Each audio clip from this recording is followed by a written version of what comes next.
Today I'm in the St. Ben section of Lakeview in what appears to be a historical Gold Coast mansion. What it is an original brick six-flat that has been rewrapped on the outside with this nice cut stone, this classical look, and on the inside it's been turned into a single-family home.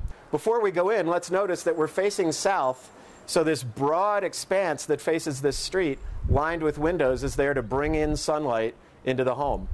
Let's go on in and see some of the other details inside. Bill Varney is the builder and seller of this house. You took, Bill, a six-flat, turned it into a single-family home, and that gave us the kind of space we're seeing here on this floor. We've got living, dining, and kitchen in what would have been two full apartments.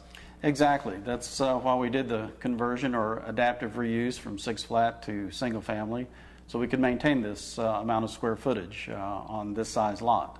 That's terrific. Let's talk about the living dining room that you created. First of all, though we've got a very classical, grand sort of a space. Well, it does. I like open, expansive areas. I think most families do. So we left it as open as possible. There's a full view from east to west. The full 80 foot of the building can be seen at any point on this level. That's great. You've got the walnut inlay in the floor, and we should also mention you can go out to a terrace out over the west yard of the building. We'll see that there's a courtyard on the east side. But that's a nice big space, but then we come across, and as you mentioned, it's wide open, and you have a real classical look to the kitchen. If this had been one apartment, of course the kitchen in that apartment would have been a tiny little space, but you've opened it up and created quite a place with really nice cabinetry, big island. Well, exactly. This kitchen was one apartment. It's that big. So there's a large island for entertaining. There's an arched area above a banquette seating.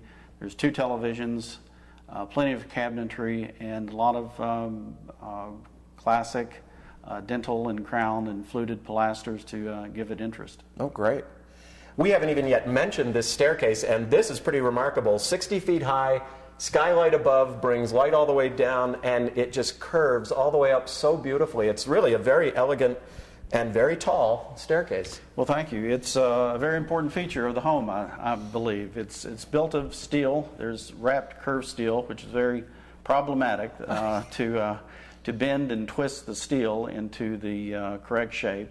All of that steel is wrapped in wood. And let's talk about all the places the staircase goes. Below us is one level that we're not going to because it's not finished, but you've got a kitchen down there and space for an exercise room and family room, all sorts of things to be finished down there. And then we go up one to the level of the family bedrooms, where there are, I think, 3 bedrooms and how many baths? There are 4 baths. Each bedroom is ensuite, has its own bath. There's also a family room on that level, so your kids or whomever is living there doesn't have to entertain in their bedroom. They can entertain in the family room.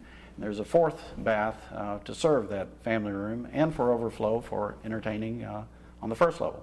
And a laundry room on that floor. Again, you really took advantage of the fact that that floor contained 2 full apartments. So there's quite a bit there for the family. Let's go on up and see what there is for the master. All right.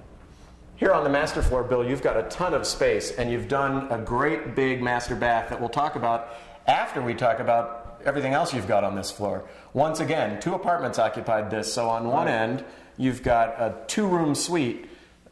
Could be a sitting room and an office, a library, whatever we want to lay it out as, but it's very nicely finished. The walnut room, yes. Yeah. There's a reception lounge area there with double pocket doors.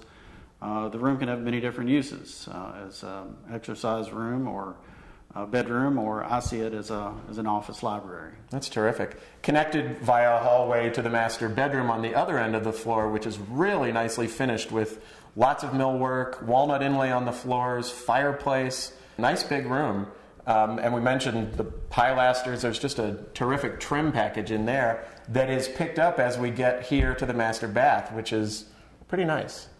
Well, thank you. A lot of thought went into this. This was inspired by an award-winning design of a London flat. There's also, while we're at the tub, we should mention there's this beautiful bench that comes off the pedestal. It's not just that sort of showcase tub, but a long bench. It's really got a genteel character to it. Then you've got a toilet room, and then we've got the very large shower that has some controls. There's some fancy stuff we can do with the shower. I call it the shower room. There are two programmable thermostats that are digital display. You can program for the individual user, and the room is big enough for a party mode. A party mode in the shower. That's good. We're also, I think, going to be in party mode up on the roof. Let's go check that out. Let's do. Boy, up here on the roof, you've got an awful lot of space. I think you told me it's 1,800 square feet. Right. Some of it not yet finished. Like other parts of the house, you're waiting for a buyer to pick what's needed. But you've got this beautiful classical baluster, which picks up the look of the facade. Gives me a sense of enclosure. Nice fireplace. This is, I think, the fourth kitchen in the house. Right. Under this pergola. And what I like is we've got this view of St. Ben's, the namesake of the neighborhood. Yeah, well, that's the only thing that's above you here. No other property is. You're up here in the treetops.